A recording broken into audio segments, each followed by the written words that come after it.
Super. Donc, je vais parler en anglais. Alors, bonjour à toutes. Aujourd'hui a été la sira du projet d'écoute et sira de la paracha de Korah, n'est-ce pas? Donc, dans cette sira, alors, vous savez que les siras, elles ont différentes configurations. Et cette sira, elle a une partie qu'on appelle niglé et une partie qu'on appelle chassidut. Donc, c'est le rabbi qui explique les psukim avec les rachis, donc tout le côté technique du rachi, et après, comment c'est adapté dans notre vie, dans notre avodat Hashem. En général, quand il y a ce passage à chassidut, on appelle ça Yena Shel Torah, qui est le vin de la Torah. Ça veut dire qu'on prend une pelle et on regarde le côté spirituel de ce verset. Comment ce verset nous apporte quelque chose. D'accord? Donc, la première partie qui est niglée, eh bien, elle est plus technique. Donc, l'idéal aurait été d'avoir un chumash sous les yeux, mais on peut entièrement se débrouiller sans. Ok? Vous avez toute une sira, c'est bon? Vous ne voulez pas vous approcher? Vous êtes bien au fond? Comme vous voulez. Mettez ça comme vous êtes à l'aise. Alors, on parle ici de racheter un premier-né. Donc, vous savez qu'il y a la mitzvah du Pidyon Haben, qui est de racheter le premier-né, et il y a la mitzvah aussi du premier-né animal. Alors, si je ne me trompe pas, lorsque c'est un animal qui n'est pas kasher, un hamor, alors lui, il est racheté. Mais lorsque c'est un animal qui est kasher, eh bien, à ce moment-là, il est offert à Akadosh Baruch Hu. Il y a une partie qui revient à Dieu, il y a une partie qui revient au Kohanim. Ok? Et ensemble, on va étudier ce cas-là. Donc, le parachat et nous, dans notre parachat, Mouva Bekatouv, dans le verset est rapporté, Dinam, la halacha, le din, du Bechor, de l'aîné, que ce soit Shor, que ce soit un taureau, au Bechor Kesef, ou que ce soit l'aîné d'un agneau, d'un mouton, au Bechor Ez, ou que ce soit l'aîné d'une chèvre. Ok? Donc, si Monsieur X, il a un nouveau-né, Shor, Kesef ou Ez, qui est né dans son troupeau et c'est un premier-né, eh bien, il ne peut pas le garder. Mais il ne va pas le racheter. L'otipadé, il ne sera pas racheté, mais Kodesh Hem, cet animal est Kadosh, et Damam Tizrok, le sang tu aspergeras donc sur le mystère, ve et Chelbam Taktir, et toutes les graisses tu les feras brûler sur le mystère, ou Besaram, et la chair, Yiyé Lecha, elle sera pour toi, qui est toi, le Kohen. Kechazé atenufa ucheshop ayamin, de la même façon que la poitrine du balancement, elle revient au Kohen, et de la même façon que la hanche droite, elle revient au Kohen.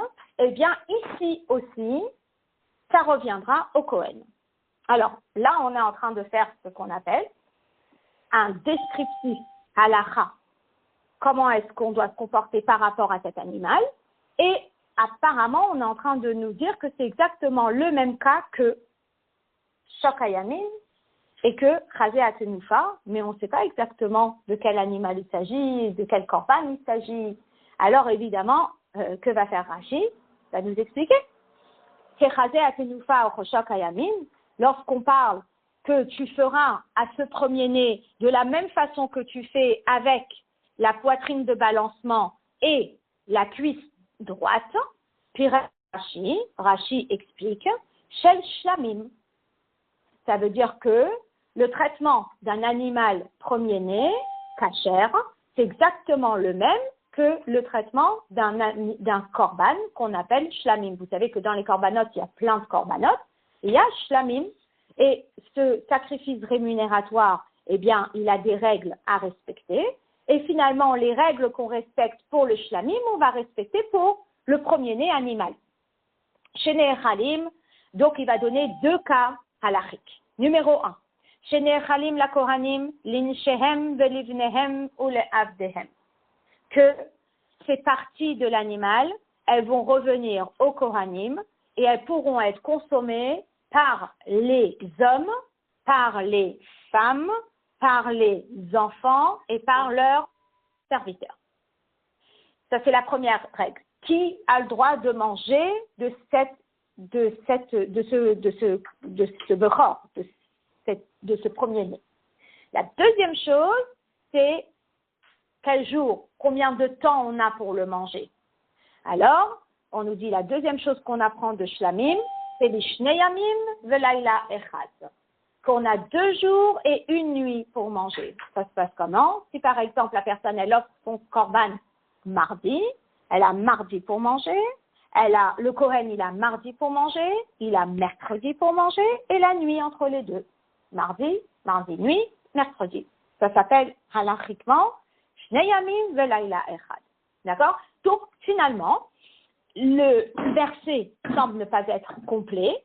Il dit, la halakha pour le bechor, elle est le même que la poitrine de balancement et la hanche droite et la cuisse droite, mais on ne sait pas de quel korban il s'agit. Alors Rashi tout de suite dit, il s'agit du korban shlamim et il y a donc 2 dinim qu'on sort de là. Le premier, c'est qui est concerné, les kohanim, hommes, femmes, enfants et serviteurs, et combien de temps on a pour le manger? 2 jours et 1 nuit. Bien, je lis le Rashi. Il dit, Shel Shlamim, c'est donc le cas du Shlamim, Shenechalim la Kohanim linshehem velivnehem ou lehavdehem, qui est consommé par les Kohanim, leurs femmes, leurs enfants et leurs serviteurs, lishneyamim velayla echad, en 2 jours et 1 nuit. Af habechor. De la même façon, le bechor, l'aîné, donc premier-né, animal kasher, né echal, il va être consommé, lishnei yamim velayla echad, en 2 jours et 1 nuit. Allez, question. Tarek Lahavin, on a une question? Pourquoi? Parce que Patar Rashi Bishlamim, au début, Rashi, il commence avec le sacrifice qu'on appelle Shlamim, Bebet Pratim, en citant 2 détails, Miyachol Ochlam et Ematain Echalim, qui pourra les manger? Donc, il détaille Kohanim, Neshehem, Benehem, Afehem, et combien de temps on a pour le manger? Lishneyamim Velayla Echad. Et après, Siyem, il termine Beprat Echad, avec un seul détail. Et il dit, Af Abechor Ne'echal Lishneyamim Velayla Echad. De la même façon que le Shlamim, tu le manges en 2 jours, 1 nuit, le Bechor, tu le manges en 2 jours, 1 nuit. Mais il nous a aussi dit, de la même façon que les Shlamim, ils sont mangés par qui? Par les Kohanim, les femmes, les enfants et les serviteurs. Il ne nous a pas dit, de la même façon, le Bechor, il est mangé par les Kohanim, par les femmes, par les enfants et par les serviteurs. Donc, il commence une comparaison. Il nous cite 2 cas de halakha concernant les Shlamim, mais quand il est en train de nous dire le parallèle avec le Bechor, eh bien, d'un coup, il y en a un qui lui échappe. Et il ne nous le cite pas. Alors, qu'est-ce que vous pouvez donner comme hypothèse? Il y a 2 hypothèses. Il y a l'hypothèse numéro 1. In bebechor ishmit rashi tevatelu ki ledaato abechor necha lezichre keuna bilbad, lo haya lo lirtav zot legabe shlamim. Si les personnes qui ont le droit de le manger varient pour cette halakha ici, ça veut dire que vous allez dire oui, pour un korban shlamim, effectivement, les kohanim peuvent le manger en famille, avec leurs femmes, avec leurs enfants, avec les serviteurs, mais ce n'est pas le cas pour le bechor. Alors à ce moment-là, ne le mentionne pas dans ce Rashi. C'est tout. Ça peut arriver que ce ne soit pas des cas identiques. Donc si ce n'est pas un cas identique et qu'il va y avoir des nuances entre l'un et l'autre, ne le mentionne pas dans un premier temps. C'est tout. Juste mentionne en quoi ils se ressemblent, mais ne mentionne pas les différences. Et si vous allez dire non, Rashi n'en a pas parlé, mais oui, les hommes, les femmes, les enfants, tout le monde mange le bechor, vous allez dire, mais alors pourquoi est-ce qu'il a omis pour le bechor? Alors vous risquez de me dire, parce que ça faisait trop long de répéter. Mais si ça fait trop long de répéter, il y a des façons d'abréger en disant tout. Métaphore.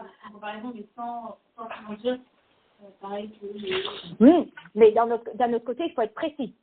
Si c'est une halakha qu'on tire de cette psukim, c'est un din, le din, il doit être clair. Donc, on ne peut pas marquer certaines choses en allusion, d'autres en non-dit, c'est pas possible. Donc, il y a des façons d'abréger. Si c'est trop long pour Rashi, alors à ce moment-là, on abrège. Et les façons d'abréger, par exemple, ça serait de dire, voilà le cas pour les shlamim.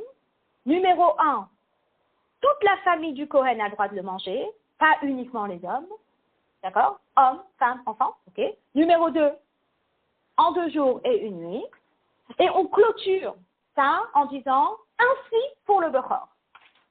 Point. Quand je vous dis la phrase de cette façon-là, vous comprenez que quoi?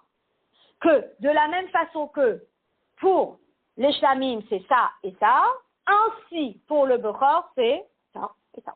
Et parce que c'est logique aussi, s'il peut être ni gardé ni racheté, alors je ne peux pas le consommer.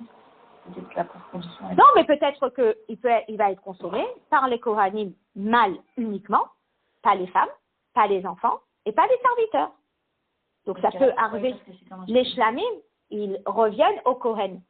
Voilà. Mais peut-être que là, il y a une nuance, qu'il n'y a pas le même public Kohen qui a le droit de le manger.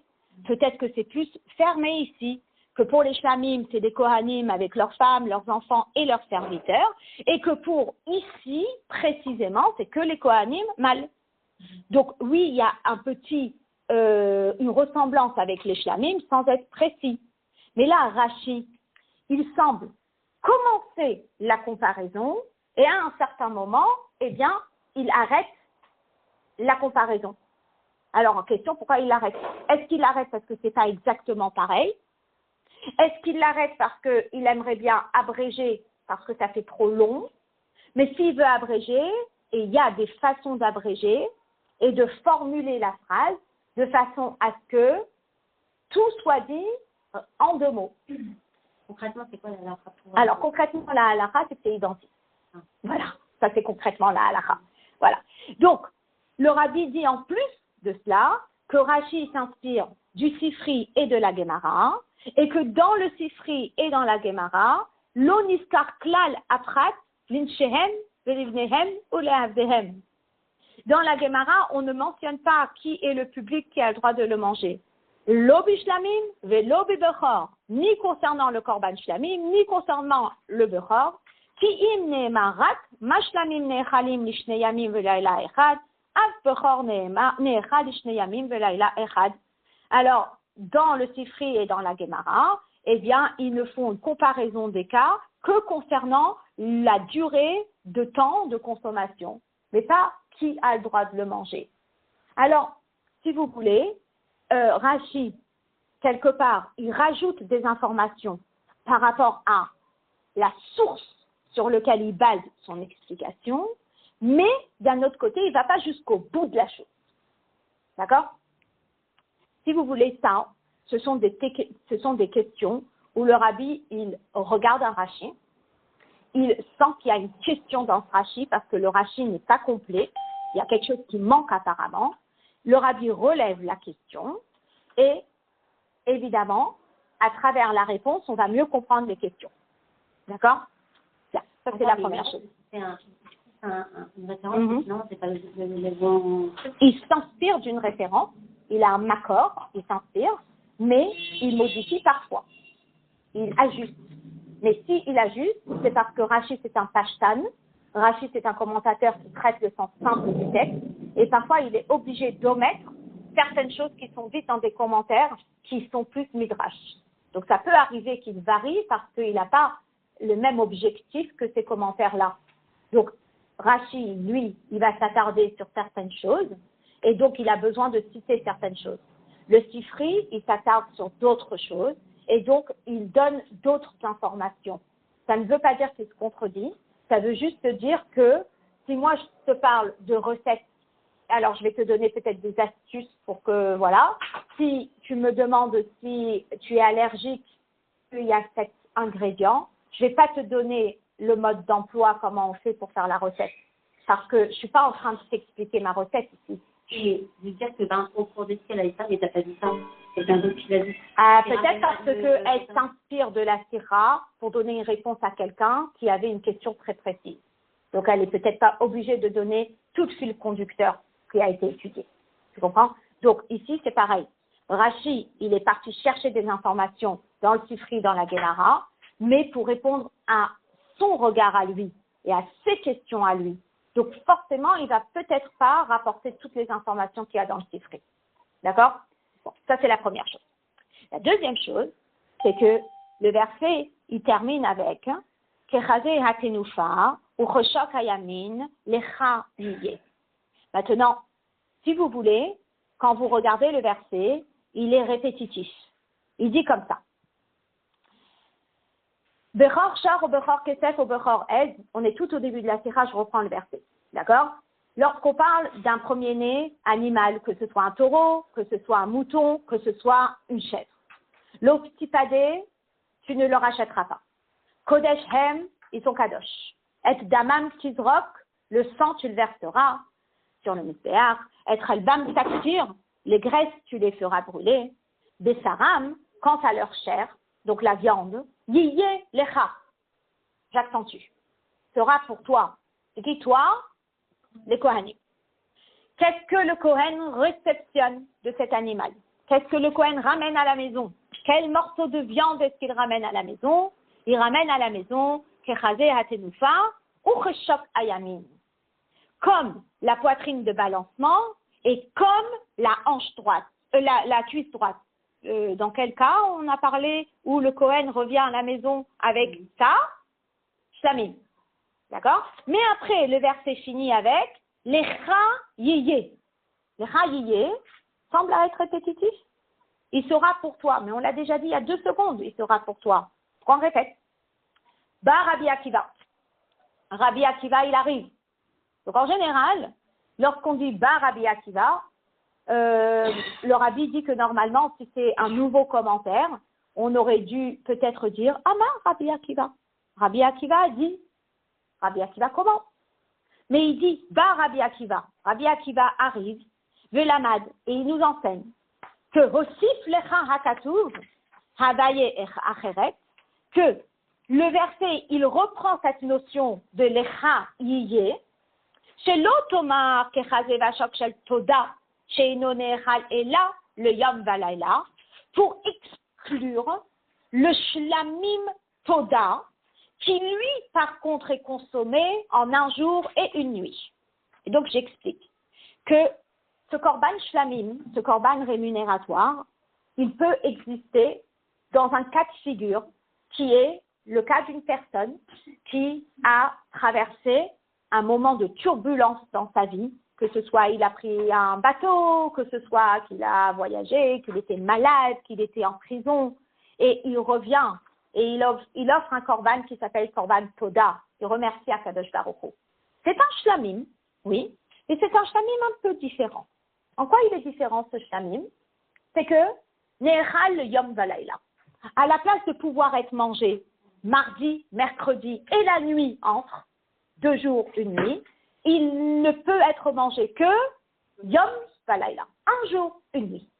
Alors, le fait qu'il soit répété dans le verset lecha yiyé, à la fin du verset, alors Rashi ramène l'avis de Rabbi Akiva qui dit que ce n'est pas une répétition comme on aurait pu imaginer pour intensifier la chose.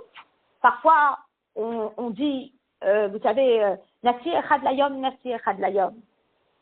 C'est juste une répétition pour accentuer. Mais là, Rabbi Akiva, il tient que toute répétition, c'est pas pour accentuer. Mais que si c'est répété, c'est pour nous enseigner une halacha. C'est pour nous enseigner un din. Et c'est quoi le din?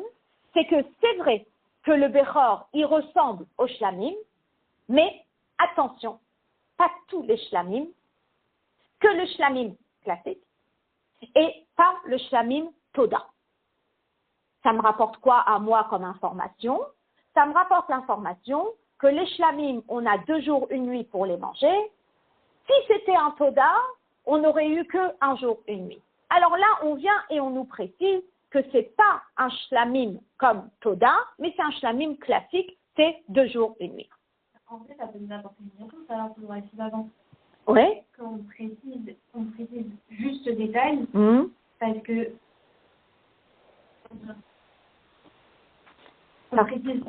justement ce détail, il est important parce que pour un shlamim, ça peut être différent. Oui, exact. Mais alors le rabbi, il va traiter ça. Il va en parler très bientôt. D'accord? Donc là, vous voyez, au début de la page 2 ou 135, vous allez avoir plein de questions que le rabbi va poser sur le Rashi. Comment ça se fait qu'on dit le nom de Rabbi Akiva? En général, si on donne le nom, c'est qu'il y a un rapport avec la personne. Pourquoi est-ce qu'on dit Ba Velamad? Il arrive et il enseigne. Pourquoi on ne dit pas il a juste enseigné? En général, quand on dit il est arrivé, c'est genre il y a une discussion entre différentes personnes. Imaginez là, on est en train d'étudier. Il y a quelqu'un qui arrive et qui intervient. On dira il est venu, il est intervenu. Vous voyez? Donc là, apparemment, c'est un nouveau Rashi, nouvelle explication. Pourquoi on dit il arrive et il intervient comme si c'était en plein milieu d'une discussion. Le rabbi va demander est-ce que le lecha yiyé, est-ce que c'est réellement une hosafa, est-ce que c'est réellement une information en plus? Et finalement, le rabbi va clarifier tout ça, eh bien, en commençant son explication. Donc, le Aleph et le Bet, c'était ce qu'on appelle une introduction. Et maintenant, le rabbi, il démarre l'explication. D'accord? Voilà l'explication. Donc, l'explication n'est pas difficile, même si les questions, elles nous ont peut-être un petit peu déstabilisés, mais une fois qu'on va voir les réponses, les questions vont être très claires. Alors, les Rashi, Huksha, Nitour à la chaîne de Pasuk Gidal. En réalité, Rashi, vous savez, hein, c'est toujours la question des enseignants qui enseignent Chumash Rashi, c'est quelle était la question de Rashi? Oui, il n'y a pas la question de Rashi. Donc, on se demande quelle était la question de Rashi. Alors, le rabbi dit que la question de Rashi ici, c'est que il semble qu'il y a des informations en plus. De l'Echora, a priori, la Achar Sheneemar ou Besaram Yelecha, chez Basar Abechor, Shayach le Kohen, Ma baou le hosif al kach hatevot, kechazé atnufa, ou choshok ayamin lecha yige. À partir du moment où le verset nous dit à qui revient la viande de ce premier-né animal, et on nous dit que la viande revient à qui? Au Kohen. C'est fini. Pourquoi on a besoin de rajouter comme la poitrine de balancement et comme la cuisse droite? Pourquoi on a besoin de le mentionner?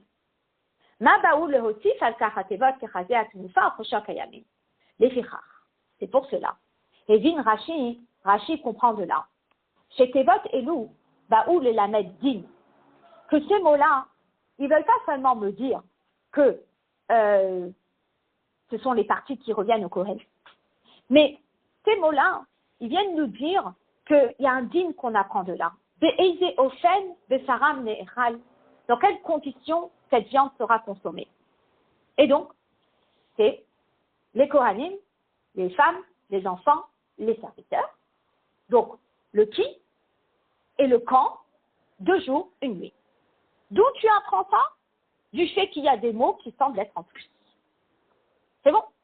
Et là, c'est pas bon? Oui, mais c'est pas bon pour moi. On savait pas c'était quoi les parties. On n'était pas ça, c'est pas c'est quoi les parties. Alors, tu as raison.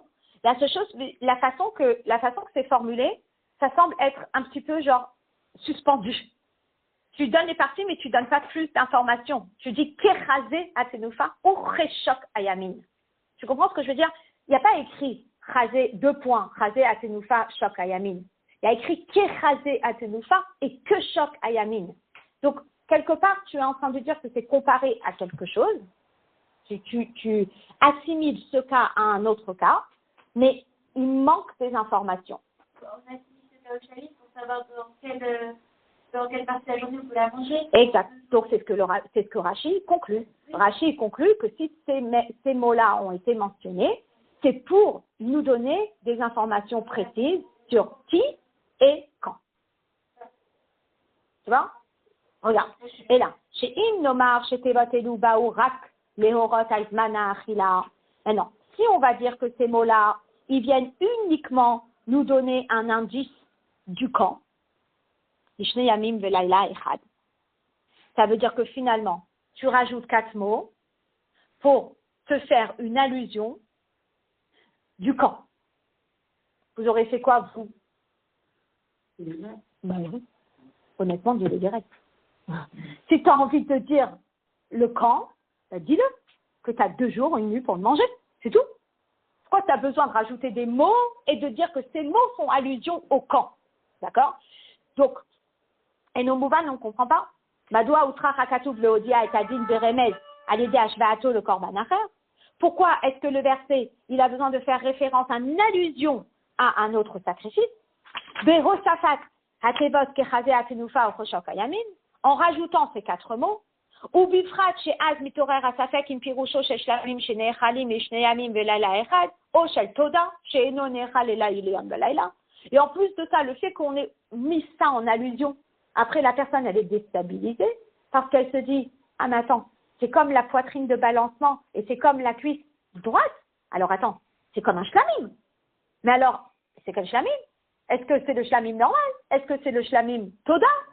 La personne elle est confuse. Et à tel point qu'on a besoin de rajouter encore un enseignement à partir du Lechaïe, ça n'aurait pas été plus simple de dire Bekitsour, Beyom Hatrivo, Yeachel ou Mimachorat. Il le mangera le jour où il offre et le lendemain. Et de là, je comprends que ça fait quoi? 2 jours, 1 nuit. Et voilà. Dans le passé, Ouais. Oui. On n'avait qu'à le dire dans le passouk. Donc, finalement, qu'est-ce qui se passe? On te dit, comme la poitrine de balancement, comme la cuisse droite, toi, tu dois déduire dans ta tête, tac, tac, tac, ça fait référence au shlamim.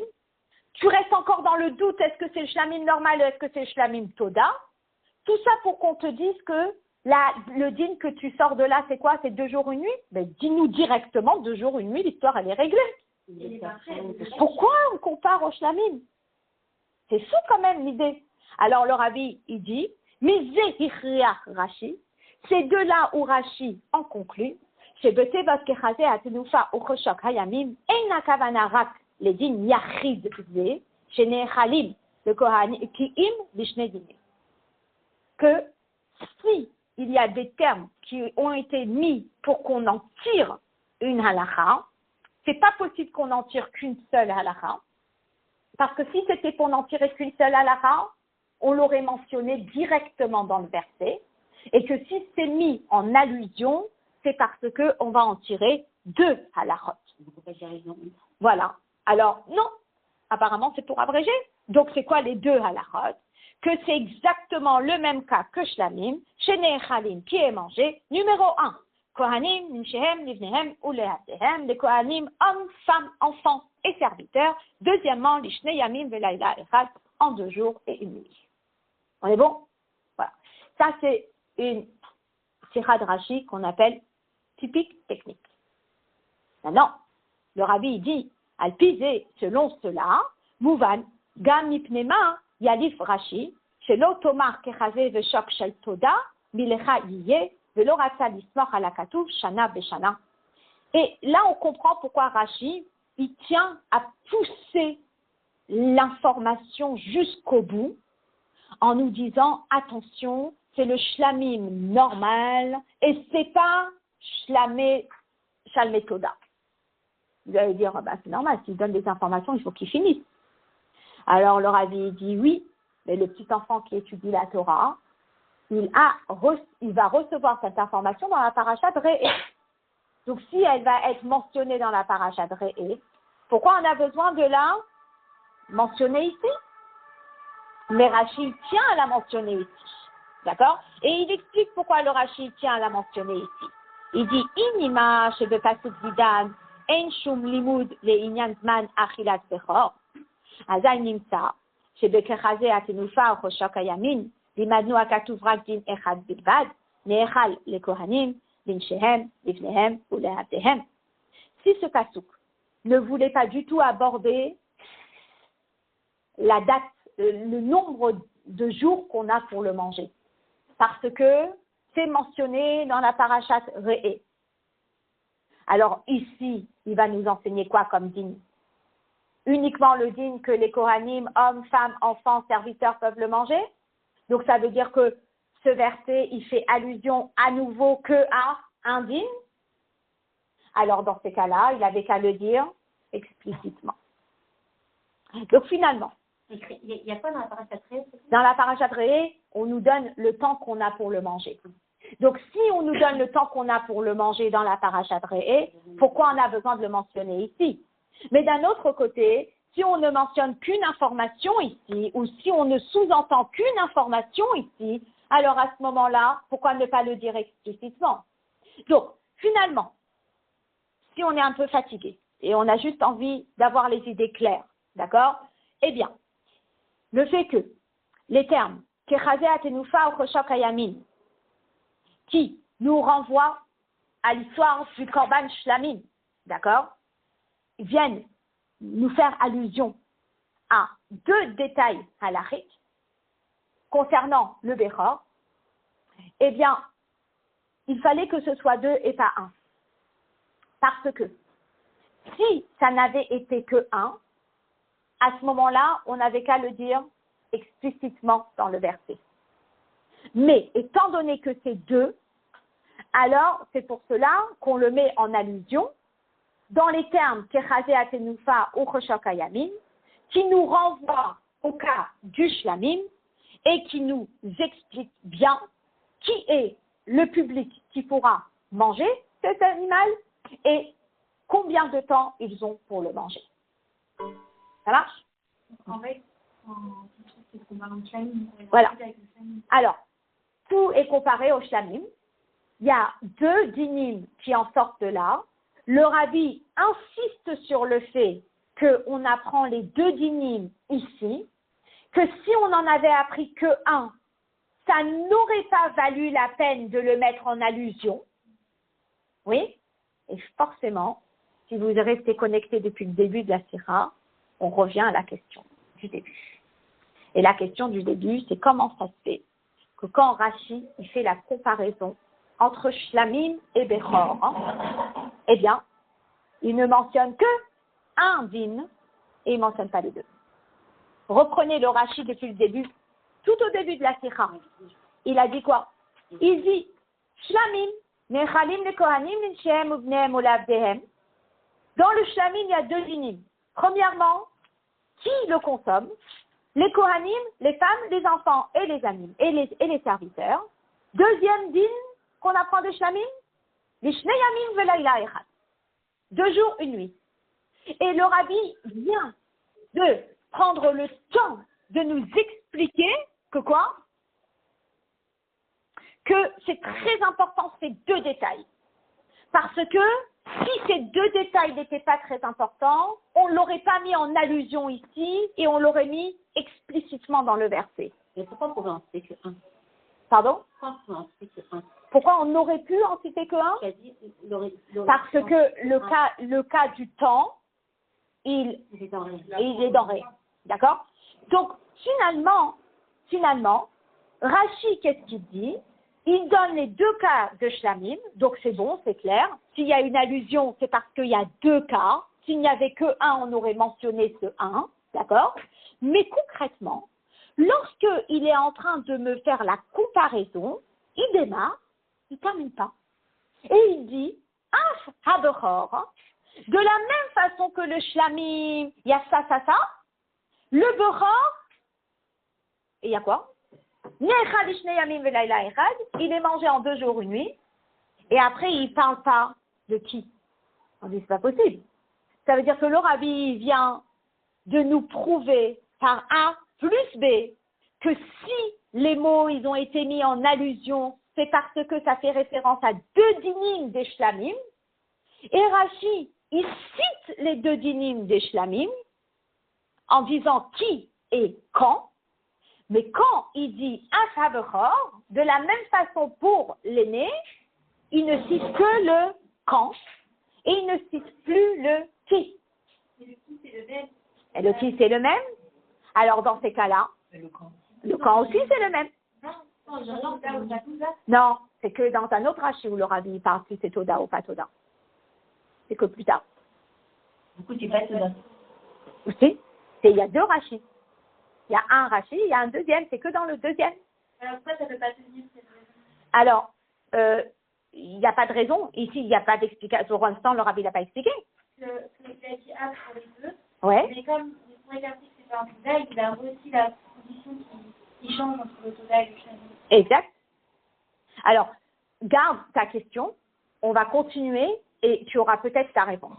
D'accord? Donc finalement, ce qui est très beau, et c'est là où on veut arriver, c'est que le Rabbi, il va reprendre ce Rashi que nous avons lu et relu et relu, mais finalement, on ne l'a pas mis la virgule au bon endroit. Vous êtes prêts? Allez, on y va. Rabbi Urbazé, voici l'explication, on est au Hot He. Bet Pirouché Rashi Elou. Ta question. Les deux explications de Rashi. La première explication de Rashi qui explique les deux cas que nous apprenons du shlamim. Ou lecha yiyé. Et l'explication qui explique que c'est pas n'importe quel shlamim, mais que c'est uniquement les shlamim classiques, c'est pas le shlam metoda. Einam pirushim nifradim ou mechulakim. Ce ne sont pas des explications séparées, bien que ce sont deux dibour amatril différents. Mais le Rabbi dit ce ne sont pas deux explications séparées. Et la hemshech echad, mais c'est une même continuité. Rashi mevi et alimud mishlamim. Rashi, il nous rapporte ce que nous apprenons des shlamim. Ve'asiyum shalimud zehu hatevot af habechor. Et il termine avec les mots af habechor. Et je reprends le Rashi maintenant. Vous reprenez tout le début de la Sira et il dit comme ça. Il dit, Shel Shlamim, on parle ici du cas de la poitrine de balancement et de la cuisse droite, des Shlamim, chez Nechanim la Kohanim, Ninshehem, Velibnehem ou la Avdehem, numéro 1, qui sont consommés par les Kohanim, par les femmes, par les enfants et par les serviteurs. Numéro 2, Ishneyamim Velaila Echad, en 2 jours, 1 nuit. C'est le cas des Shlamim. Ve'af habechor. Point. Et on met un point. On s'arrête. Af habechor. C'est exactement le même cas pour les shlamim et pour le bechor. C'est bon? Maintenant, à cela, Rashi continue. Donc il dit que dîner chazé vechor shel shlamim ken hem dîner bechor, que le cas du bechor est exactement le même cas que la poitrine et la cuisse du shlamim. Et après, poteach Rashi beinyan sheni. Rashi, il ouvre un deuxième dossier. Benogea ledin hanal, par rapport au fait que cet animal, il va être mangé en 2 jours, 1 nuit. Et il dit, là, Rabbi Akiva, il intervient et il dit attention, on n'est pas en train de parler d'un shlamim de Toda, on est en train de parler d'un shlamim classique.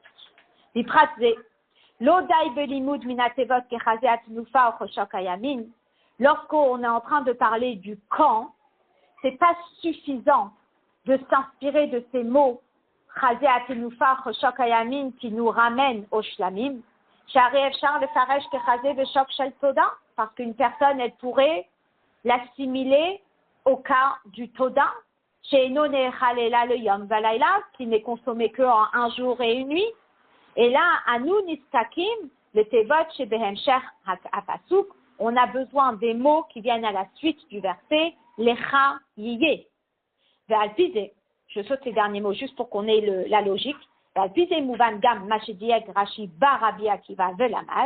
Et donc là, on peut mieux comprendre la formule de Rashi qui est un peu atypique. Arrive Rabbi Akiva et nous enseigne. Kavanat Rashi basé le Hodia chez Pirouchze et Nohatralat Inyan. C'est pas un début de sujet. Chez Azena Matima Alashon Ba Rabbi Akiva, parce que sinon ça ne conviendrait pas le terme arrive Rabbi Akiva. Et là, c'est où Emshech les Tevot d'Il'el, mais c'est la suite du sujet précédent, l'Ishnei Yamim Velayla Echad, que Rashi Meyashev et Akusha, l'Ishnei Yamim Velayla Echad, que Rashi résout la question concernant les 2 jours, une nuit, Madou Haishvinu et Abechor l'Ishlamim Velo Lotoda, pourquoi est-ce qu'on a comparé le Bechor au Shlamim et non au Toda? Parce que Bar Rabbi Akiva Velamad. Parce que c'est Rabbi Akiva qui est intervenu et lui, il a une façon de voir les choses qui est différente des autres sages. Et je m'explique. Ici, vous voyez, lorsque vous regardez le Rashi, il y a écrit comme ça. C'est pour me permettre de comprendre que cet animal qui est un premier-né, eh bien, il va avoir exactement le même cas de figure qu'un korban shlamim. D'où je le sais, parce qu'il est écrit dans le verset, comme la poitrine de balancement et comme la cuisse droite, et ça je sais dans ma tête que c'est quoi? Que c'est le shlamim. Et donc on me dit, tu comprends, de la même façon que le shlamim, il y a 2 cas qui sont particuliers, c'est les kohanim, les femmes, les hommes et les enfants, et les serviteurs qui le mangent, et on le mange en 2 jours, une nuit. Un bechor, le bechor c'est pareil. Point. Et on s'arrête là. Maintenant, quand je t'ai dit qu'il est mangé en 2 jours, une nuit, donc Ne'echa l'Ishnei Yamim Velayla Echad, quand je te dis qu'il est mangé en 2 jours, une nuit, je veux quand même te préciser que quoi? Que c'est comme un shlamim normal et pas comme un shlamim toda. Maintenant, pourquoi on a besoin de le préciser, ça? Pourquoi on a besoin de le rajouter ici, ça? On a besoin de le préciser et on a besoin de le rajouter parce que beaucoup d'avis disent que le double langage, c'est juste une insistance. Et si beaucoup d'avis disent que le double langage, c'est juste une insistance, donc du coup, on va peut-être avoir une question par rapport à de quel shlamim on est en train de parler. Donc ici, arrive Rabbi Akiva dans cette conversation et il dit que ici, on a comparé au shlamim, mais vélo le toda. Mais on ne va pas le comparer au shlamim toda. On va le comparer que au shlamim. Et vous allez me poser la question, vous allez me dire, mais d'où on l'apprend? Eh bien, on l'apprend du terme l'echaïyé. On dit que ce terme l'echaïyé ouvre une porte à une nouvelle halakha, Rabbi Akiva. Les autres sages, ils disent pas obligatoirement que ça ouvre une porte à une nouvelle halakha. Mais Rabbi Akiva tient que si dans un verset, il y a des termes qui se répètent, c'est pas une insistance, mais c'est qu'il y a un nouveau din. Et donc, selon Rabbi Akiva, effectivement, le Ne'echal, l'Ishnei Yamim Velayla Echad, ce détail-là, eh bien, il est important pour nous de savoir que c'est 2 jours, une nuit, et que ce n'est pas comme on aurait pu peut-être penser, comme le Shlamim Toda, qui est 1 jour, une nuit. Et ça, on a besoin d'une preuve supplémentaire. Et la preuve supplémentaire, c'est quoi? C'est les termes des Chabi. C'est bon? Dans le tutoriel envers, parce que de dire 2 fois les raïs, ça pourrait peut-être pour dire 1 jour. Oui, mais le fait qu'on nous a dit avant qu'il y a les 2 cas dans Rashi, il dit qu'on apprend de Shlamim, c'est ce cas et ce cas, il veut exclure le cas du Toda. Mais comment il Qu'on exclut le cas du Toda parce qu'il y a écrit les Chaïyé. Mais parce que sinon, eh bien non, parce que c'est répétitif. Il y avait écrit les Chaïyé, les Cha juste avant. Donc le fait qu'il y a une répétition, ça vient exclure quelque chose. Et qu'est-ce que ça vient exclure? Ça vient exclure le cas du Toda. Pourquoi ça vient pas exclure le cas? Mais parce qu'il y avait écrit déjà que Chazé Atunufa de Krosha Kayamin. Et sinon, d'après ce que je comprends, du fait qu'il y avait la halakha claire dans Rashi, donc maintenant, qu'est-ce que vient rajouter le Chaïyé? Une fois que tu as ton premier Rashi, et que ton premier Rashi, il est là, il est clair, et il te dit que c'est 2 jours, une nuit, et il te dit que c'est mangé par telle personne, telle personne, telle personne, alors que vient faire le Chaïyé? Donc on te dit, le Lechaïye, il vient exclure le cas du Toda. Tu comprends? Voilà. Maintenant, il était mangé par qui? alors, le cas du Toda aussi par les Kohanim. Maintenant, évidemment, tout ça, c'est une étude de Rashi un peu approfondie, d'accord, qui est très technique. Mais, quelque part, ça nous fait prendre conscience comment chaque mot de Rashi, il pèse, et il pèse son poids, n'est-ce pas, avec son explication et ce qu'il représente. Et à partir de là, eh bien, le Yéna Shel Torah, il est extraordinaire. Et je me suis dit que même si le petit côté technique risque d'être un petit peu compliqué et on risque d'avoir besoin de peut-être le revoir ou le réétudier, si déjà on arrive à comprendre à partir du Hod Zayin, c'est déjà extraordinaire. Donc, nous, ce qu'on a retenu, c'est que chaque mot, il est pesé, mesuré. S'il y a des termes dans le verset qui sont mis en allusion, eh bien, c'est parce qu'il y a deux informations.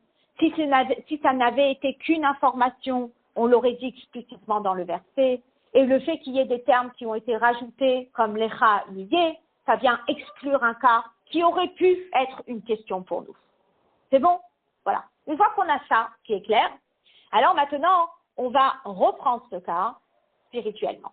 Et c'est magnifique. L'Yéna Shel Torah chez Pirush Rashi.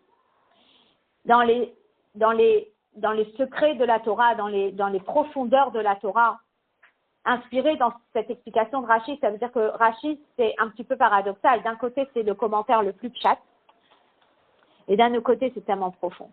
Regardez qu'est-ce que le Rabbi il retire de ce Rashi. Le Sifri ou Gemara.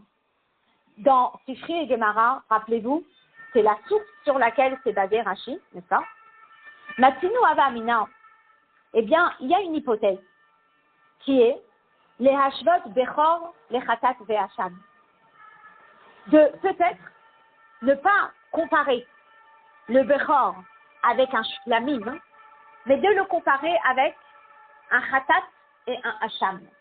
Chatat, sacrifice expiatoire. Donc, il y a une faute. Hasham, c'est aussi un sacrifice qu'on apporte à cause d'une faute. Le fiche est Koulam, Matana la Kohanim. Et pourquoi est-ce qu'il y aurait éventuellement cette piste de le comparer à un Khatat ou à un Hasham? Parce que les Ra'ayiyé. Parce que dans le verset, il est écrit que la viande, elle revient à qui? Elle revient aux Kohanim. Mais maintenant, il n'y a pas que les Shlamim où les Kohanim, ils prennent un panier à la maison. Mais même le Khatat, les Kohanim ramènent le panier à la maison. Et même le Hacham. Alors quand il y a écrit dans le verset les Chayiyé, eh bien Sifri et Gemara se posent la question et disent, peut-être que c'est pas un Shlamim, peut-être qu'il a le même cas de figure qu'un Khatat, qu'un Hacham. Oui, Velilmod, Ma Khatat ve Hacham le Yom Valayla, Asbechor le Yom Valayla. Et là-bas dans Sifri et Gemara ils disent, et si on l'avait comparé à un Khatat et un Hacham, alors il n'aurait pas été mangé en 2 jours, 1 nuit, mais il aurait été mangé en 1 jour, 1 nuit. Aval Rashi, Befirusho, Sholel, Rak, Shelo Tomar Kechazé Veshok Shel Toda. Il n'exclut pas la notion du Khatat et du Hacham. Enfin, il ne parle pas du Khatat et du Hacham. La seule chose dont il parle, c'est l'hypothèse du Toda, et il dit, on exclut cette hypothèse. Mais Bichlal, dans la tête de Rashi, il ne compare pas du tout ce sacrifice à un Khatat et un Hacham. Et la raison simple qu'on peut donner, qui dit vrai Rashi Baïm à la Pasuk, parce que Rashi, lui, il vient commenter Kechazé Atenufa ou Choshok Hayamin. Il vient commenter ces termes-là, comme la poitrine de balancement et comme la cuisse droite.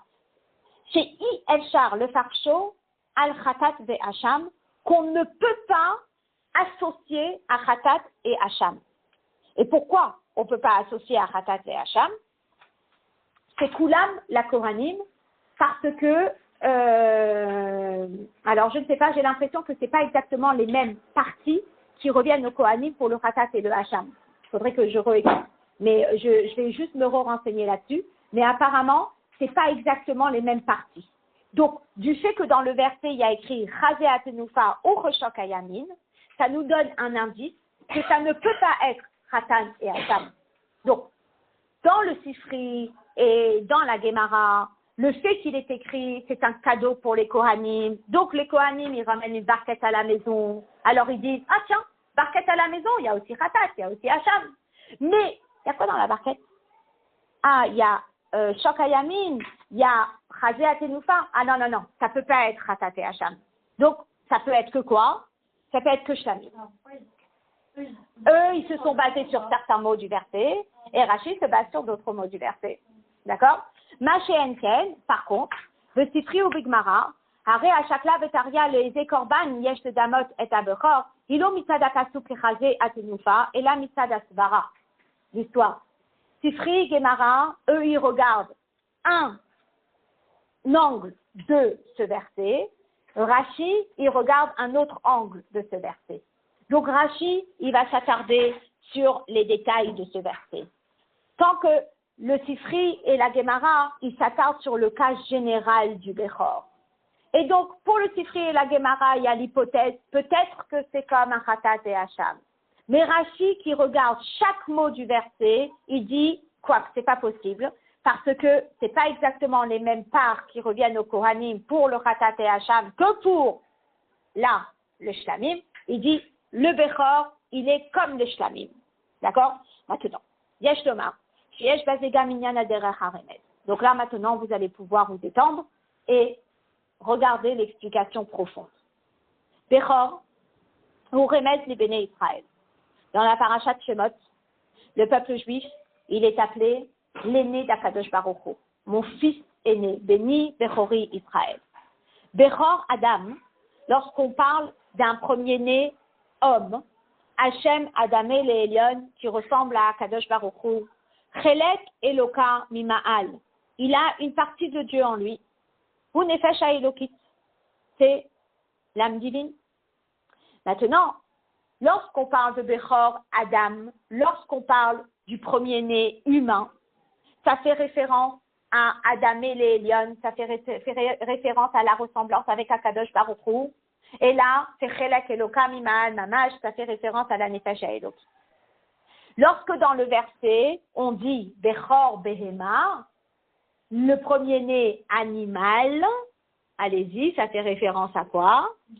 À l'âme animale. D'accord?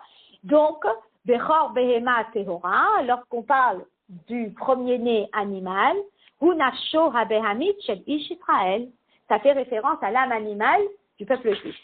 Alors, j'ai pas eu le temps d'écouter l'audio qui m'expliquait exactement les pulsions différentes que les âmes animales peuvent avoir. Il y a des personnes chez qui l'âme animale est plus comme un shor agressif, le taureau. Il y a des personnes chez qui l'âme animale, tout en ayant des pulsions, elle est plus comme un petit mouton. Et il y a des personnes chez qui l'âme animale, tout en étant négative, elle est plus comme une petite chèvre. Et c'est expliqué longuement, donc j'ai le texte, mais j'ai pas eu le temps d'écouter l'audio qui allait avec. J'ai expliqué longuement, Gimel Sugim Klalim Benefesh Abehamit Shebe Israël, dans Kuntra Satfila, il me semble que c'est du Rabbi Rachab, eh bien, il explique les différentes catégories de Nefesh Abehamit du juif. Donc, lorsqu'on parle de Bechor Adam, lorsqu'on parle du premier-né, petit garçon qui est né dans une famille, le premier, ça fait référence à la Nefesh Elokit. Lorsqu'on parle du Bechor Behema, Kacher, ça fait référence à la Nefesh Abehamit. De Rashi Bepirusho à la Torah, Eino Tsarich Lishlol Tzvara, chez Bechor Domé le Khatat Ve'Hacham. Et Rashi, dans son explication de la Torah, il ne sent même pas le besoin d'exclure l'hypothèse que c'est peut-être une comparaison avec un khatat, avec un sacrifice expiatoire, ou avec un hacham, ou avec un sacrifice aussi à cause des fautes. Pourquoi? Kimitzad pshuto shel mikra, parce que Rashi c'est un pashtan. Pashtan veut dire le sens simple. Mais en Chassidut, pashtan, ça vient du mot pshitut, qui veut dire l'essence du juif.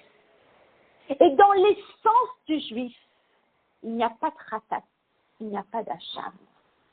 Dans l'essence du juif, il n'y a pas de faute.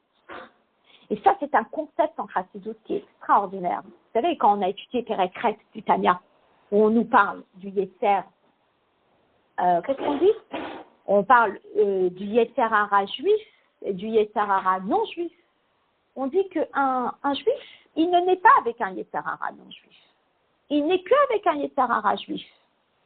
Le Yetzer Hara juif, c'est celui qui va peut-être me pousser à suivre mes tentations permises, donc on appellerait l'abus du permis, mais il ne va pas me pousser à fauter. Vous allez me dire, mais comment ça se fait qu'on faute? Parce que ils sont complices, les deux Yetzer Hara. Donc le Yetzer Hara juif, il rentre dans la maison juive, il influence la personne à abuser du permis, et après, ça fait une fissure, et il dit à son copain, Yetzer Hara non juif, rentre, viens ici, tu peux venir. Tu peux l'encourager à faire une faute, il va te suivre. Mais finalement, dans le plan d'Akadosh Baruch Hu, eh bien, Momud Geshet, je ne sais pas comment on va le ponctuer, ce mot, Pishtuto, Shad Ish Israël, lorsqu'on parle de l'essence du juif,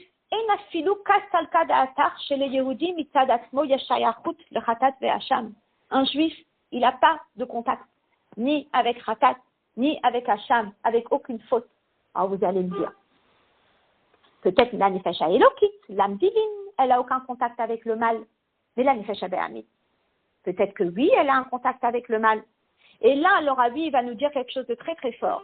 Il dit, Venogea le Nafsho Elokit, en rapport avec l'âme divine, Shalish Israël, Ita Bezohar, il est écrit dans le Zohar de Pashtout, explicitement, ou Bepshitut, et dans l'essence, à la pasouk sur le verset, Nefesh Kitecheta, une âme qui faute. Et la question, elle n'est pas une âme qui faute. Mais comment on l'explique dans le Zohar? Nefesh Kitecheta, point d'exclamation, interrogation. C'est possible qu'il y ait une âme qui faute? Tvara, c'est genre un étonnement. Shafilu bebechinat nefesh. Que même le niveau le plus bas de la neshama, nefesh, ruach, neshama, chaya, yachida, même le niveau le plus bas de la neshama, hadarga nemocha beyoter shebenefesh haedokit, le niveau le plus bas de l'âme divine, les chamisha shemot shenikreula, par rapport à ces 5 noms par lesquels on l'appelle, olat miha ou plia, echitachen shetikashel bechet, comment peut-on concevoir ce concept qu'une âme faute?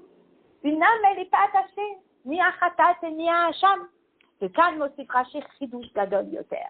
Et là, Rashi, il rajoute quelque chose qui a un grand chidouche. Shafilu bechor behema, que même le bechor d'un animal, nafsho abehamit shel Yehudi, l'âme animale du juif, eno shayach mitadatzmo lechet, dans sa nature, il n'a aucun rapport avec la faute.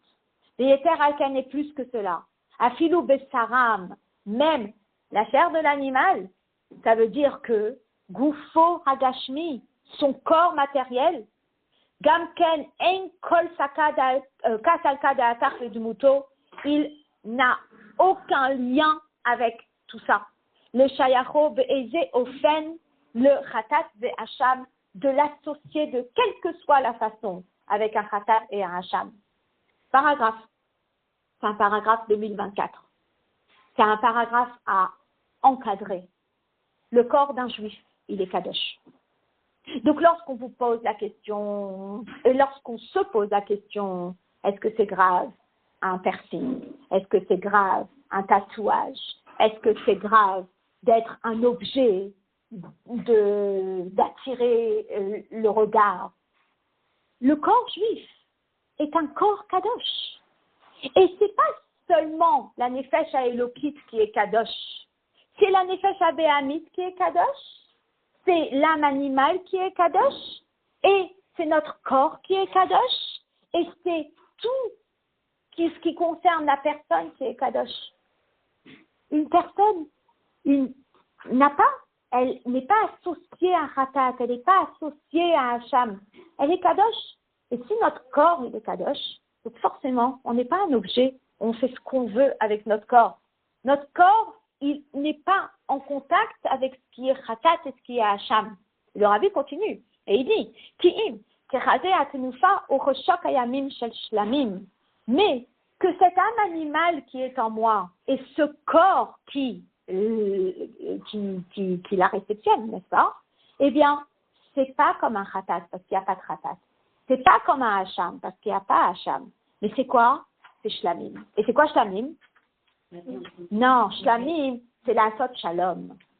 C'est faire la paix. C'est faire fusionner le spirituel et le matériel. Donc, tout ce qu'on fait avec notre corps, hein, eh bien, on le fait dans le but de mieux servir Dieu. Donc, oui, notre corps, il est important. Oui, notre corps, on ne va pas le négliger. Oui, notre corps, on va s'en occuper. Oui, notre corps, il a une valeur importante. Mais pourquoi? Pour faire la volonté de Dieu. Et ça, le rabbi le dit,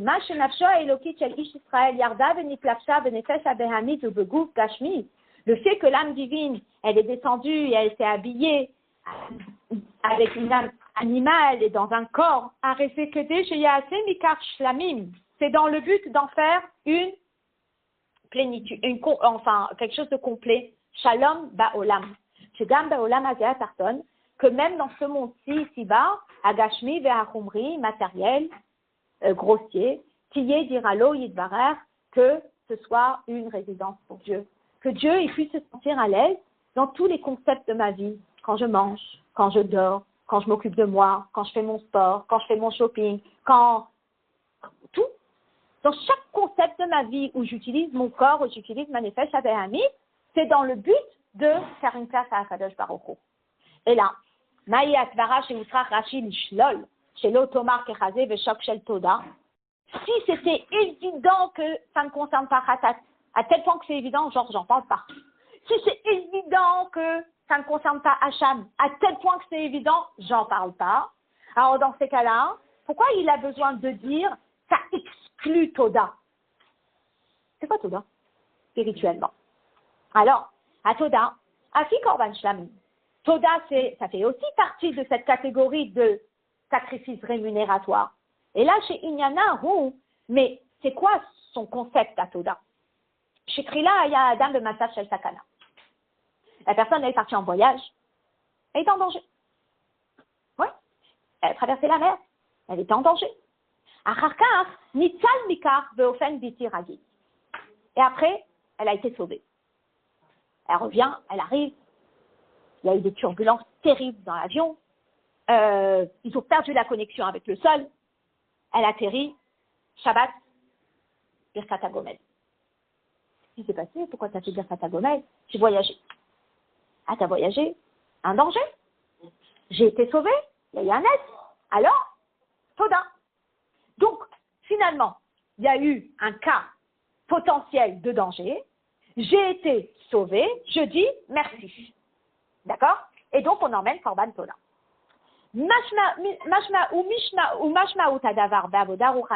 Spirituellement, ça représente quoi ce cas? Spirituellement, ça représente chez Adam Omed, Disney, Nisyonot, Kshayim, Gdolim, Bavodato, Issabar. C'est que la personne, elle ne va peut-être pas trébucher. Il n'y a pas de ratat, il n'y a pas d'acham. Et qu'est-ce qu'il y a? Il y a des Nisyonot, il y a des épreuves. Il y a des Kshayim, Gdolim, il y a des difficultés, c'est difficile. Il est là et il vient de démarrer un nouveau travail. Et on lui dit vendredi, 16h30, pas possible. Il dit, bon, je vais rester au travail, j'écris pas, non. Kshayim, c'est compliqué. Il a envie de respecter son Shabbat correctement. Il a envie de manger kasher. Les amis lui ont dit, on va aller dans un restaurant kasher. Il regarde sur Internet, ce restaurant il est kasher, on y va. Il arrive, il ne voit pas la plaque. Et les copains qui lui montrent, mais regarde, sur l'application, il y a écrit kasher. Et il est tenté. Et il dit, bon, je prendrai que. Mais c'est Kshayim. C'est une difficulté, c'est une épreuve pour lui. Il sent que c'est difficile. Il s'est dit, non, je ne peux pas. Et donc, il appelle, il se renseigne. Ah oui, il n'y a plus la Théouda là-bas. Et il doit faire l'effort de dire à ses amis, non, je ne peux pas rester, il faut que je sorte. Je ne peux pas manger ici. Il s'est senti confronté à une complication. Il en est sorti indemne, Baruch Hashem. Il va faire quoi comme Korban? Il va faire Korban Toda. Alors, est-ce que ça fait partie du plan d'Akadosh Baruch Hu? Ça fait pas partie du plan d'Akadosh Baruch Hu. Alors, Asher Ma'amidi Metraya Baruch Haniyim, de sakana, où sa vie spirituelle, elle était en danger. Et là, chez Nitzal, Mimatzavze, Aliedenes, il y a eu un miracle et il a réussi à s'en sortir. Aliede Avoda, Bilti Regila, chez Hergel, Naaseteva, il a fait quelque chose qui l'a fait sortir de sa zone de confort. Aliede Mesirat Nefesh, chez le Maala Mitam Vedaat, il était là avec ses copains, c'était la fin de l'année, il devait faire un restaurant et il a eu ce courage qui venait de quelque chose de bien plus profond. Vraiment, Mesirat Nefesh, il est sorti, il a dit non, je ne peux pas manger. Donc, ce cas-là, le Rabbi l'explique. Yesh kasalka da'atar, chez Afafi chez Yehudi mitzadatmo eno shayach lechatat ve'asham, il y a ce cas de figure que le juif, même si dans sa nature, il n'est pas associé à la faute, mais kol makom mitzad gufo ve'nafsho abe'amit areu shayach le'nisyonot, mais du fait qu'il a un corps qui est très tenté et il a une âme animale qui est très tentée, alors oui, il peut avoir des épreuves. Shel Sakana, Vechayote basé, Shel Sakana, il peut être dans des situations où il sent que son judaïsme, il est un peu fragile, qu'il est un peu en danger. Et il se dit, oulala, je dois faire attention à mes fréquentations. J'ai l'impression qu'ils sont en train de m'emmener quelque part où j'ai pas trop envie d'y aller. Shavodato, Be'asiyat Hashlamim, Shalom Baolam, Doreshet Nes. Et il sent que dans sa Avodat Hashem, eh bien, il a besoin de œuvrer. C'est pas si évident que ça. Et donc, il sent qu'il est dans un cadre qu'il veut faire la volonté de Dieu, mais il sent qu'il a besoin d'avoir recours à des ressources profondes en lui qui vont lui permettre de ne pas trébucher. Et là, il se projette plus dans un shlamim toda que dans un shlamim normal. Vous voyez? C'est pas quelqu'un qui est serein dans Torah et Mitzvot et qui dit là. Tout le monde a les deux. Non, mais tant mieux, ça le challenge. Ah, alors ma question, c'est pas tant mieux ça le challenge. La question, c'est est-ce que ça fait partie du plan d'Akadosh Baruch Hu? Ça représente quoi le shlamim? Le shlamim, ça représente le service de Dieu où tu fais fusionner le matériel et le spirituel. Ça veut dire que ta vie, elle est entièrement connectée à Dieu et tu te remets entièrement entre les mains de Dieu et tu ne fais pas cas des épreuves autour de toi. Ça veut dire quelqu'un qui est serein dans ce rythme de vie, lui, il arrive, il va à son nouveau travail, on lui dit vendredi 16h30, pas possible. Qu'est-ce qu'il fait? Il s'en va. Il dit pas problème, c'est pas pour moi ce travail. C'est tout, point la ligne. C'est comme si tu me dis à moi, j'ai un travail pour vous jusqu'à 18h. Et je dis, je suis désolée, non, c'est pas possible. Ah, pourquoi madame? Parce que j'ai des enfants en bas âge, je peux rentrer à la maison à 16h avec eux. Pour moi, c'était pas une épreuve. C'est genre une évidence. Je me suis mise que je vais peut-être être une mère active en extérieur, mais mes horaires de travail, c'est par rapport à mes enfants. Une autre personne, elle va trouver ça un énorme challenge. D'accord? Donc, pour une personne, ça sera shlamim. Elle est entièrement sereine avec ses décisions. Et pour une personne, ça sera Toda. Il n'y a personne qui shlamim. Alors, le Rabbi, il explique. Solel Rashi, Askasal Kagatar. Rashi, il vient et il exclut le cas du Korban Toda. Sheken, Mitzad, je ne sais pas comment on dit, Pshituto Shel Yehudi. Si on regarde le fond du juif et si on regarde l'essence du juif, eh bien, le juif, dans son fond et dans son essence, mais ira bo haemuna apshuta be'Hashem echad. Il est tellement confiant en Akadosh Baruch Hu, memela arehu be'amna ito idvarech, qu'il est fidèle à Dieu, bechol hamamadim umatzavim, dans toute situation, ad kedekach, à tel point, chez melechatchila en etzlo kol metinat makom leinanim shel hefer, mais odenu be'yahaduto. Pour lui, dans son fond, un juif, il est connecté à Dieu d'une façon où il n'y a rien qui peut le déconnecter de Dieu, même pas une épreuve, même pas une difficulté. Ça veut dire que dans l'essence du juif, le juif tel qu'il est dans sa réalité, il est en connexion directe avec Dieu, en fusion directe avec Dieu, 100%, 24 heures sur 24, 7 jours sur 7.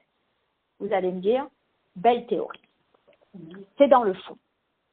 Mais le fait que ce soit dans le fond, ça veut dire qu'on a toutes les ressources pour le ressortir. Comprenez? Et ça, le khatat et le... attends, alors le khatat et le hacham, le rabbi dit, Birlan, on n'en parle pas parce que non, c'est pas dans le plan. Alors, ce qui peut arriver, attends, on finit la tira, Hagoufa, chez Yehudi Margish, chez Kayemet Metziut Chen Nisayon. Mais le fait qu'il arrive parfois que le juif, il ressente cette épreuve.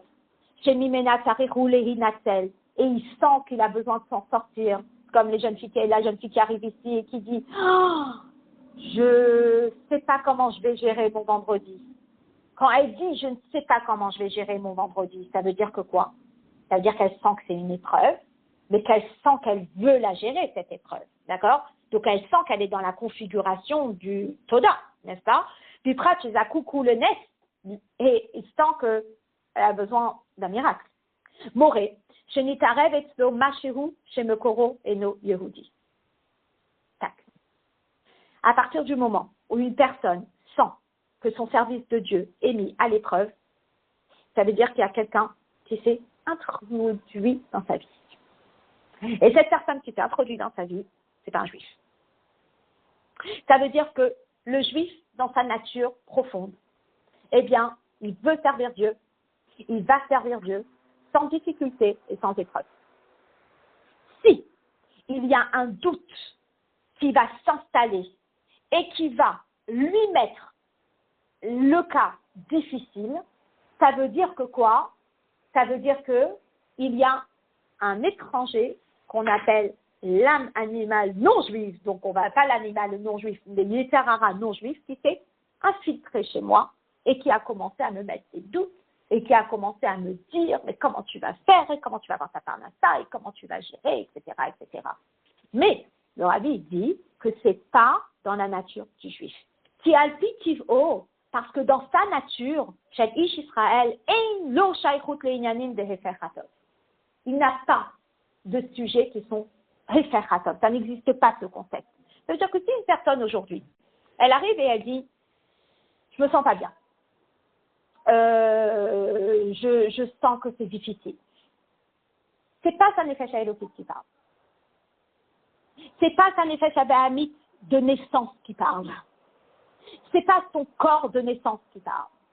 Mais c'est une force extérieure qui s'est introduite dans lui, qui s'est introduite. À ce moment-là, une fois qu'on a compris ça, on a compris que quoi? Qu'on a trouvé une solution. Donc, s'il y a une souris qui s'est introduite chez moi, je fais quoi? Je dis, je n'ai pas loué un appartement avec des souris. Ah ouais, pas du tout? Non, même pas une petite mignon. Non! Donc, finalement, si elle arrive, elle s'est introduite chez moi alors que ça ne fait pas partie du bail, donc je fais quoi? J'appelle une compagnie d'ératisation. Je ne suis pas là en train de pleurer au téléphone pendant 10 ans avec quelqu'un en disant « mais j'ai des souris chez moi, mais bon, il va falloir que j'apprenne à gérer. Hein. » Qu'est-ce que ça veut dire il va falloir que tu apprennes à gérer? Rien du tout. Tu prends ta souris, tu lui mets un attrape-souris, tu vas fermer tes trous et d'ératisation. Voilà. Ça fait trembler parfois les souris. Donc, la même chose spirituellement. Quand on a un corps étranger qui s'introduit en nous, et qu'on est conscient que c'est un corps étranger qui s'introduit en nous, à ce moment-là, on le gère différemment. On se dit, ok, ça, c'est étranger. Pourquoi? Parce que c'est en train de perturber ma émouna. Alors, à ce moment-là, je dois le gérer. Comment tu le gères? Eh bien, exactement. Je trouve les solutions pour renvoyer. Il y a plus. On fait Corban Toda, là. Alors, c'est pas Corban Toda, parce que je rentre pas dans le piège de l'épreuve. Non, mais le piège, il est arrivé. Non, rien du tout. Je le considère même pas. Je l'ignore. Je dis, t'as rien à faire là. Qu'est-ce qu'il dit sur le Benoni, le Tanya?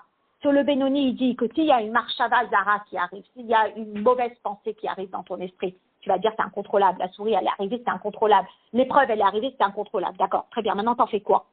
Est-ce que tu t'attardes dessus et que tu pleures ton sort, ou est-ce que tu le repousses avec tes deux mains? Tu le repousses avec tes deux mains.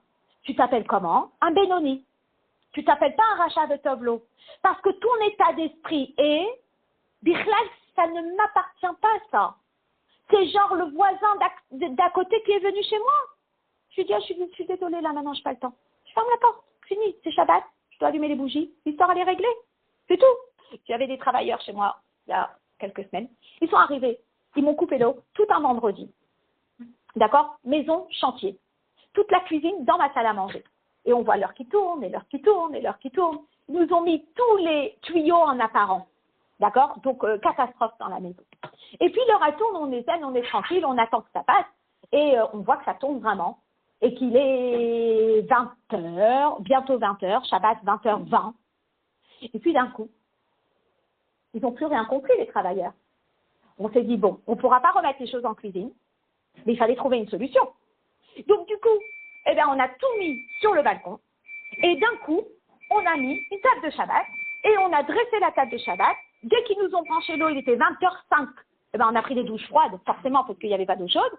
Et puis, ils arrivent et ils voient qu'ils ne nous ont pas empêchés de faire le Shabbat.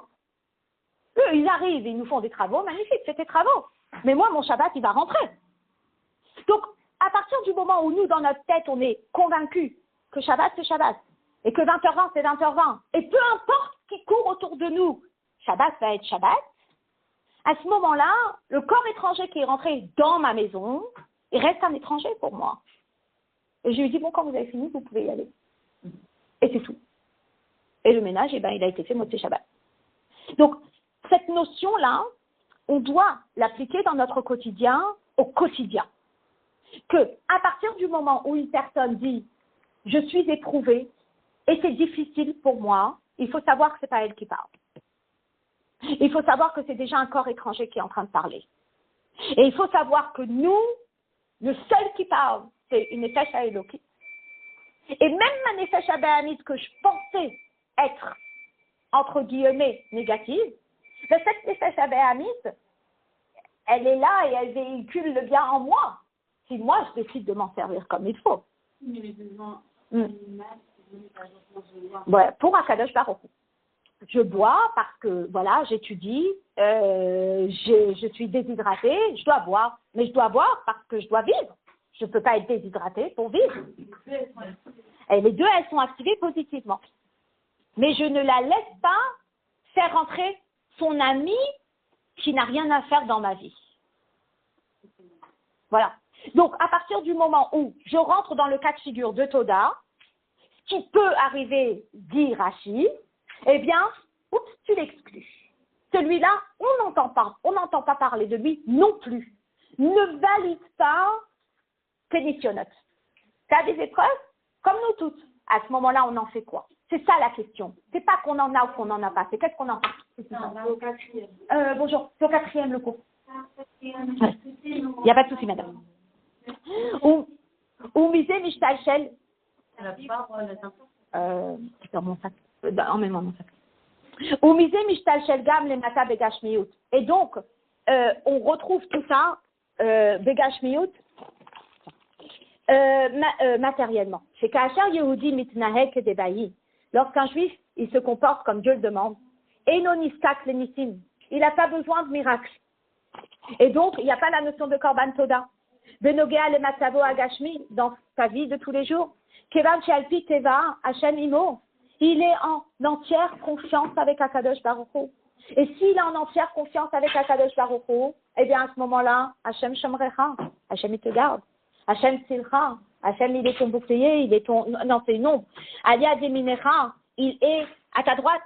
Ou Beor Pene Melech, Chaim, et à la lumière du visage du roi, Chaim, on a envie. Hakadosh Baruch Hu notelno et kol ha'inyanim de bnei chaye ou mezoné.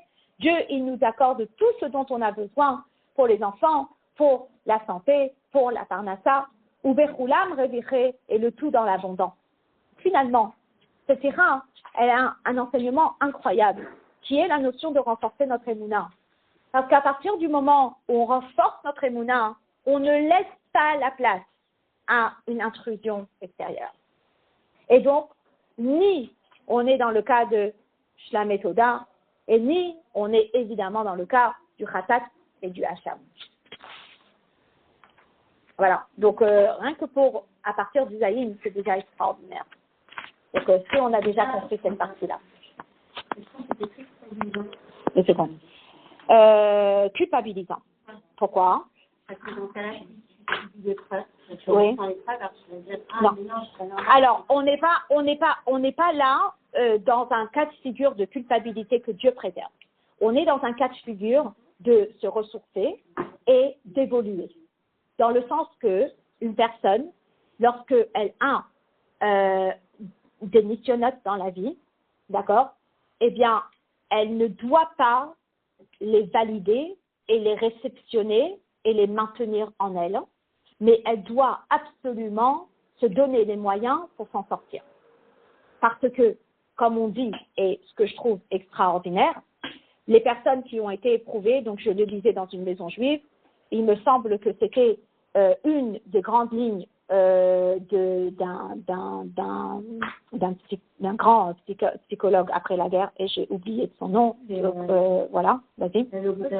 Non, c'est pas. Bon, il y a les deux noms qui m'ont échappé, mais ils vont revenir. Lorsqu'il disait, ne sois pas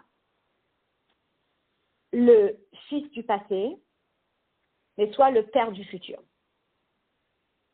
Cette phrase, c'est Frankel. Voilà. Et le rabbi, il a beaucoup soutenu sa théorie. Et cette notion, elle veut dire quoi? Tout le monde a été éprouvé pendant la guerre mondiale. Les personnes ont perdu des êtres chers, leur famille entière, etc. J'en fais quoi de cette information? Je fais quoi de cet événement? Je fais quoi de ce qui m'est arrivé? C'est éprouvé. Mais est-ce que je l'analyse comme une épreuve? Et l'épreuve veut dire je ne peux pas avancer? Ou est-ce que je l'analyse comme un dos d'âne, mais qui va me surélever et qui va me permettre de devenir une meilleure personne? D'accord, mais là, donc on ne va pas culpabiliser par rapport à une épreuve. Oui. Oui. Un juif, il ne peut pas, penser mal, ou un juif, il ne peut pas avoir... Quand tu dis il ne peut pas, alors ça veut dire que si tu fais, ça veut dire que tu vas t'en sortir. Non, il m'a dit dans un massage où tu as une épreuve. Tu as une épreuve, ou même des motivations, que vous avez n'importe quoi, ça fait là. Dans ce cas-là, tu as ce truc-là et tu dis, ah non, c'est pas normal. Non, c'est pas normal. Là, c'est pas normal. C'est, je ne veux pas que ça perdure en moi. Donc, je vais tout faire pour m'en sortir. Et pour m'en sortir, qu'est-ce qu'il faut que je fasse? Il faut que je renforce ma émouna. Et lorsque je renforce ma émouna, finalement, l'épreuve ne sera plus une épreuve. Parce que si la personne elle a un problème avec son travail du Shabbat et qu'elle est entièrement confiante, mais à 100% confiante que Dieu, il ne veut que du bien. Et si Dieu il ne veut que du bien, il ne va pas la mettre dans cette épreuve du Shabbat. Ce n'est pas possible que ce soit pour elle. À ce moment-là, elle se met entièrement en confiance avec Dieu. Eh bien, elle ne sera plus éprouvée. Pour elle, ça ne sera plus une épreuve. Donc, quelque part, c'est accepter cette relation avec Akadosh Baruch Hu sans filtre. C'est une relation fusionnelle avec Akadosh Baruch Hu. Et à partir du moment où on renforce notre émouna, on n'a plus besoin d'avoir recours au Nes. Et ça rejoint notre tirade de la semaine dernière. Ça veut dire que c'est la émouna qui ouvre toutes les brachot. Et à partir du moment où nous, on va fusionner avec Akadosh Baruch Hu, les malam iderachateva, au-delà des voies de la nature, les voies de la nature, c'est ce qui condense la lumière de Dieu. Mais à partir du moment où on explose les voies de la nature, à ce moment-là, on se retrouve dans un matzah où il n'y a plus l'épreuve. Ça y est, on n'est plus inquiet. On est un avec Dieu, point à jamais mot. Donc, c'est la notion de renforcer notre émouna qui est très, très, très importante. Alors, évidemment, on va clôturer avec cette notion et le lien qu'on va faire avec Gimel Tammuz, à savoir que Gimel Tammuz, c'est la semaine prochaine. C'est ce qui a permis au rabbi d'élever chaque juif. C'est ce qui a permis au rabbi de montrer que chaque juif a une neshama, que chaque juif a un corps, que tout est kadosh. Et il a regardé chaque juif individuellement comme une pierre précieuse, unique. Il n'y a que ça, il n'y a rien d'autre, il n'y a pas de poussière, c'est pas chayar. Et c'est ce qui a permis au rabbi de sortir le meilleur du meilleur de chacun et de lui permettre de développer son potentiel au plus grand maximum. Et ça, c'est énorme. Ça veut dire que le rabbi, il n'a pas calculé rien. Pour lui, il voyait un juif, il voyait une neshama, il voyait de la kedusha, il voyait rien d'autre. Et en ne regardant que ça, eh bien, il a, comme on dit, surélevé le peuple juif tout entier. Voilà. Donc, on mérite, si Dieu veut, de retrouver le rabbi, comme on dit, le matin, le Me'asarat Farim, ici-bas, avec l'avenue du Mashiach. Voilà. Merci.